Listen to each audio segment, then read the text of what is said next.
Roman റെയിൻസിന്റെ tribal chief എറയിൽ അദ്ദേഹം 1316 ദിവസം ചാമ്പ്യനായിട്ട് നിന്നിട്ടുണ്ട്. എന്നാൽ നിങ്ങൾക്കറിയാമോ, റോമൻ ശരിക്കും ആ ഒരു ചാമ്പ്യൻഷിപ്പ് മുൻപേ തോൽക്കേണ്ടതായിരുന്നു. കൃത്യമായി പറഞ്ഞാൽ 2022 നടന്നിട്ടുണ്ടായിരുന്ന ഡേ 1 പേപ്പർ വ്യൂവിൽ ബ്രോക്ക് ലെസ്നറിനെതിരെ തോറ്റുകൊണ്ട് റോമൻ റെയിൻസിന്റെ കയ്യിൽ നിന്നും ആ ഒരു ചാമ്പ്യൻഷിപ്പ് പോകേണ്ടതായിരുന്നു.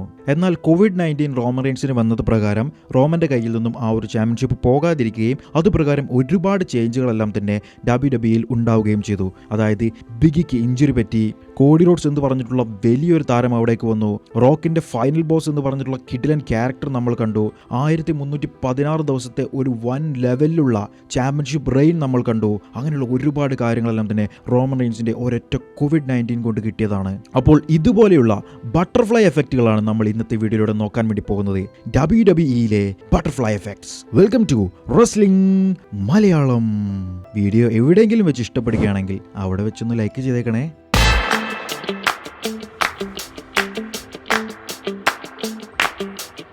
ആദ്യം തന്നെ നമ്മൾ പറഞ്ഞു വെച്ച കഥ പറയാം. റോമൻ റെയിൻസിന്റെ കഥ. 2022 ഡേ 1 പേപ്പർ വ്യൂവിൽ Roman Reigns versus Brock Lesnar തമ്മിലുള്ള യൂണിവേഴ്സൽ ചാമ്പ്യൻഷിപ്പ് ആയിരുന്നു WWE കൺഫേം ചെയ്തിട്ടുണ്ടായിരുന്നത്. എന്നാൽ റോമൻ റെയിൻസിന് COVID-19 വന്നത് പ്രകാരം ആ ഒരു മാച്ചിൽ നിന്നും ബ്രോക്ക് ലെസ്നറെ മാറ്റി WWE ചാമ്പ്യൻഷിപ്പിലേക്കുള്ള ഫത്തൽ 4-വേ മാച്ച് ഒരു ഫത്തൽ 5-വേ മാച്ചാക്കി ബ്രോക്ക് ലെസ്നറെ അതിൽ ആഡ് ചെയ്യുകയായിരുന്നു. അങ്ങനെ ബ്രോക്ക് ലെസ്നർ WWE ചാമ്പ്യൻഷിപ്പ് മാച്ചിൽ കയറിക്കൊണ്ട് WWE ചാമ്പ്യനായി മാറുകയുണ്ടായി. ശരിക്കും അന്ന് ബ്രോക്ക് വന്നിട്ടില്ലായിരുന്നു എന്നുണ്ടെങ്കിൽ അന്നത്തെ ആ ഒരു മാച്ചിൽ വിജയിക്കേണ്ടത് സെത്ത് റോളിങ്സ് ആയിരുന്നു. ആ ഒരു മാച്ച് നടക്കുന്ന സമയത്ത് ബിഗി ആയിരുന്നു ചാമ്പ്യനായിട്ടുണ്ടായിരുന്നത്. സെത്ത് റോളിങ്സ് വിജയിച്ചുകൊണ്ട് WrestleMania 38 Seth Rollins versus Big E തമ്മിലുള്ള ഒരു മാച്ച്, ഒരു റീമാച്ച് ആയിരുന്നു WWE പ്ലാൻ ചെയ്ത് വെച്ചിട്ടുണ്ടായിരുന്നത്. അതിലൂടെ ബിഗി വിജയിക്കുകയും വീണ്ടും ബിഗി WWE ചാമ്പ്യനായിട്ട് തുടരുകയും ചെയ്യുന്ന തരത്തിലുള്ള ഒരു സ്റ്റോറി ലൈനും WWEയുടെ പ്ലാനിങ്ങിൽ ഉണ്ടായിരുന്നു. എന്നാൽ ബ്രോക്ക് ലെസ്നർ അത് വിജയിച്ചതോടുകൂടി ബിഗി ഈ ഒരു ചാമ്പ്യൻഷിപ്പിൽ നിന്നും പൂർണ്ണമായിട്ട് മാറുകയുണ്ടായി.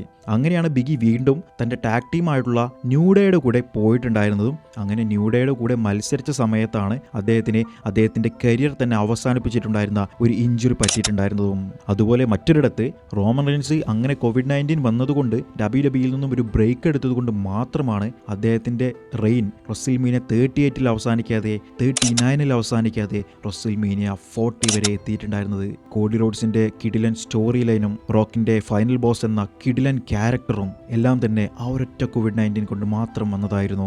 ഇനി രണ്ടാമത്തെ ഒരു കഥ നോക്കാം. നിങ്ങൾക്ക് എല്ലാവർക്കും അറിയാമല്ലോ, ഡേവ് മെൽസറെ WWEയുടെയും AEWവിന്റെയും എല്ലാ ഷോകളും റിവ്യൂ ചെയ്യുന്ന ഒരു വ്യക്തിയാണ് ഡേവ് മെൽസർ എന്ന് പറയുന്നത്. അദ്ദേഹമാണ് ഈ സ്റ്റാർ റേറ്റിംഗ് എല്ലാം തന്നെ കൊടുക്കുന്നത്. അപ്പോൾ അദ്ദേഹം ഒരു തവണ ട്വിറ്ററിൽ ഇങ്ങനെ ട്വീറ്റ് ചെയ്യുകയുണ്ടായി, ഒരു 10,000 ടിക്കറ്റുകൾ വിൽക്കാൻ വരെ റിംഗ് ഓഫ് ഹോണർ എന്ന് പറഞ്ഞിട്ടുള്ള പ്രൊമോഷന് കഴിയില്ല എന്നായിരുന്നു അദ്ദേഹം ട്വീറ്റ് ചെയ്തിട്ടുണ്ടായിരുന്നത്.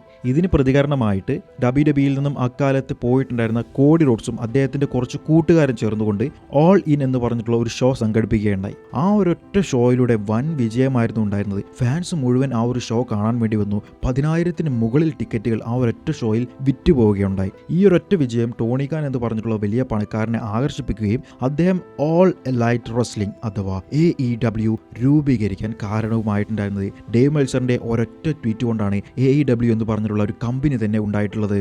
മൂന്നാമത്തെ കഥ എന്താണെന്ന് വെച്ചാൽ, നിങ്ങൾക്ക് എല്ലാവർക്കും അറിയുന്ന ഒരു റെസ്ൽമേനിയ മൊമെന്റ് തന്നെയായിരിക്കും കോഫി കിങ്സ്റ്റന്റെ റെസ്ൽമേനിയ മൊമെന്റ്. കോഫി മേനിയ എന്നെല്ലാം തന്നെയായിരുന്നു ആ ഒരു റെസ്ൽമേനിയയെ വിളിച്ചിട്ടുണ്ടായിരുന്നത്. എന്നാൽ നിങ്ങൾക്ക് അറിയാമോ, ശരിക്കും അവിടെ പ്ലാൻ ചെയ്തിട്ടുണ്ടായിരുന്നത്, അല്ലെങ്കിൽ ആ ഒരു റെസ്ൽമേനിയയിൽ WWE ചാമ്പ്യൻഷിപ്പിന് വേണ്ടി ഡാനിയൽ ബ്രയനെതിരെ മത്സരിക്കാൻ വേണ്ടി WWE കണ്ടെത്തിയിട്ടുണ്ടായിരുന്നത് മുസ്തഫ അലി ആയിരുന്നു. Mustafa Ali versus Daniel Bryan തമ്മിലുള്ള ഒരു മാച്ച് റെസ്ൽമേനിയയിൽ നടക്കുകയും ഡാനിയൽ ബ്രയനെ തോൽപ്പിച്ചുകൊണ്ട് മുസ്തഫ അലി WWE ചാമ്പ്യനായി മാറുകയും ചെയ്യുന്ന തരത്തിലുള്ള സ്റ്റോറി ലൈൻ ആയിരുന്നു WWEയുടെ പ്ലാനുകൾ.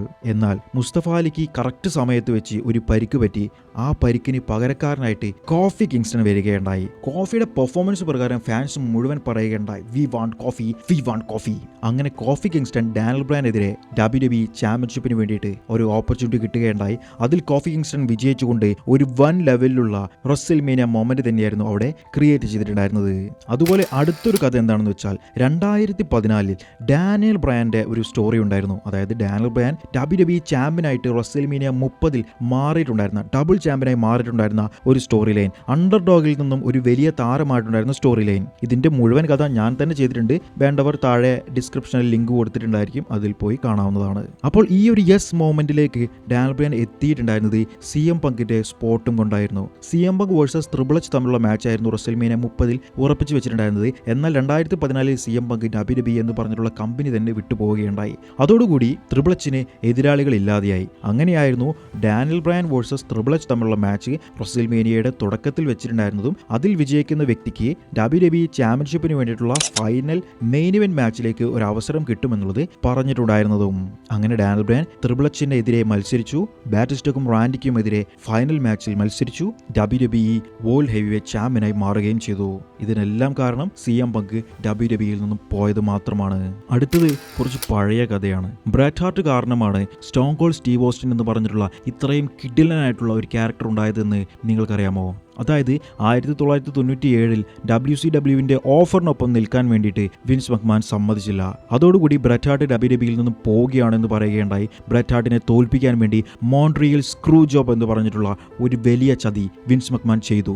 ഇതിന്റെ വീഡിയോയും നമ്മൾ ചെയ്തിട്ടുണ്ട്, വേണ്ടവർക്ക് ഡിസ്ക്രിപ്ഷനിൽ നോക്കാം. ആ ഒരൊറ്റ മോൺട്രിയൽ സ്ക്രൂ ജോബ് കാരണം വിൻസ് മക്മാൻ എല്ലാവരുടെയും മനസ്സിൽ ഒരു വില്ലനായി മാറുകയുണ്ടായി. പക്ഷേ ആ ഒരു വില്ലത്തരം അദ്ദേഹം ഒരു സ്റ്റോറി ലൈനായിട്ട് ഉപയോഗിച്ചു. ഇവിൾ മിസ്റ്റർ മക്മാൻ എന്ന് പറഞ്ഞിട്ടുള്ള ഒരു ക്യാരക്ടർ അദ്ദേഹം അവിടെ ക്രിയേറ്റ് ചെയ്യുകയുണ്ടായി. WWE ചരിത്രത്തിലെ ഏറ്റവും വലിയ വില്ലൻ തന്നെയായിരുന്നു ഈവിൾ മക്മാൻ. ആ ഒരു ക്യാരക്ടറിന് എതിരെ വന്നിട്ടുള്ള വ്യക്തിയായിട്ടായിരുന്നു സ്റ്റോൺ കോൾഡ് സ്റ്റീവ് ഓസ്റ്റിനെ കാണിച്ചിട്ടുണ്ടായിരുന്നത്. ആ ഒരൊറ്റ കാരണം കൊണ്ട് മാത്രമാണ് സ്റ്റോൺ കോൾഡ് ഇന്ന് ഈ കാണുന്ന ലെവലിലേക്ക് ഒരു ലെജൻഡ് റെസ്ലറിലേക്ക് എത്തിപ്പെട്ടിട്ടുണ്ടായിരുന്നത്. അടുത്തതായി WWE കണ്ടതിൽ വെച്ച് ഏറ്റവും വലിയ 2 താരങ്ങളുടെ WWEയിലേക്കുള്ള കടന്നുവരവിന്റെ കഥയാണ്. അതായത് 1976 ഒരു ബാറിൽ മ്യൂസിക് അവതരിപ്പിച്ചു കൊണ്ടിരിക്കുന്ന ഒരു വ്യക്തിയെ ബ്രിസ്കോ ബ്രദേഴ്സ് എന്ന് പറഞ്ഞിട്ടുള്ള 2 പേർ കാണുകയുണ്ടായി. അവർ 2 പേരും ഈ മ്യൂസിക് അവതരിപ്പിച്ചിട്ടുള്ള വ്യക്തിയെ റെസ്ലിംഗിലേക്ക് ക്ഷണിച്ചു. അദ്ദേഹമാണ് പിന്നീട് ഹൾക്ക് ഹോഗനായി മാറിയിട്ടുണ്ടായിരുന്നത്. ഹൾക്ക് മേനിയ ആരംഭിച്ചതും 80കളിലെ റെസ്ലിംഗിനെ ഇത്രത്തോളം വലിയ ലെവലിലേക്ക് എത്തിച്ചതും ഹൾക്ക് ഹോഗൻ എന്ന് പറഞ്ഞിട്ടുള്ള ഒരൊറ്റ റെസ്ലർ മാത്രമാണ്. പിന്നീട് WWEയിൽ വന്നിട്ടുണ്ടായിരുന്ന ഒരു പുതിയ താരം ബസ്സിനുള്ളിൽ വെച്ച് റാപ്പ് ചെയ്തുകൊണ്ടിരിക്കുന്നത് സ്റ്റീഫനി മക്മാൻ കേൾക്കുകയുണ്ടായി. ആ ഒരു താരത്തെ ഒഴിവാക്കാൻ വേണ്ടിയിട്ടുള്ള WWEയുടെ പ്ലാനുകളെല്ലാം തന്നെ സ്റ്റീഫനി മക്മാൻ ഒരൊറ്റ ദിവസം കൊണ്ട് മാറ്റപ്പെട്ടു. സ്റ്റീഫനി അദ്ദേഹത്തിന് ഒരു റാപ്പർ ഐഡന്റിറ്റി കൊടുക്കുകയുണ്ടായി. ഡോക്ടർ ഓഫ് തഗണോമിക്സ് എന്ന് പറഞ്ഞിട്ടുള്ള ഒരു ക്യാരക്ടർ അവിടെ ബിൽഡ് ചെയ്തു. അങ്ങനെ അദ്ദേഹം 17 തവണ വേൾഡ് ചാമ്പ്യനായി മാറുകയുണ്ടായി. It is none other than John Cena. അന്നത്തെ ഒരു ദിവസം സ്റ്റീഫനി മക്മാൻ ഹെഡ്സെറ്റ് വെച്ചിട്ടാണ് ഇരുന്നത് എന്നുണ്ടെങ്കിലോ, സ്റ്റീഫനി ആ ഒരു ബസ്സിൽ കയറിയിട്ടില്ല എന്നുണ്ടെങ്കിലോ, ജോൺ സീനയ്ക്ക് ഇന്നീ കാണുന്ന പോലെയുള്ള ഒരു ക്യാരക്ടറോ ഇന്നീ കാണുന്നത് പോലെയുള്ള ഒരു കരിയറോ ഉണ്ടാകില്ലായിരുന്നു. എങ്ങനെയുണ്ട് WWEയിലെ ബട്ടർഫ്ലൈ എഫക്ട്സ്? ഇതുപോലെയുള്ള ഡിഫറെൻറ്റ് വീഡിയോകൾ വേണമെന്നുണ്ടെങ്കിൽ വീഡിയോയുടെ താഴെ കമൻറ്റ് ചെയ്താൽ മതി, ഞാനത് എന്തായാലും ചെയ്യുന്നതാണ്.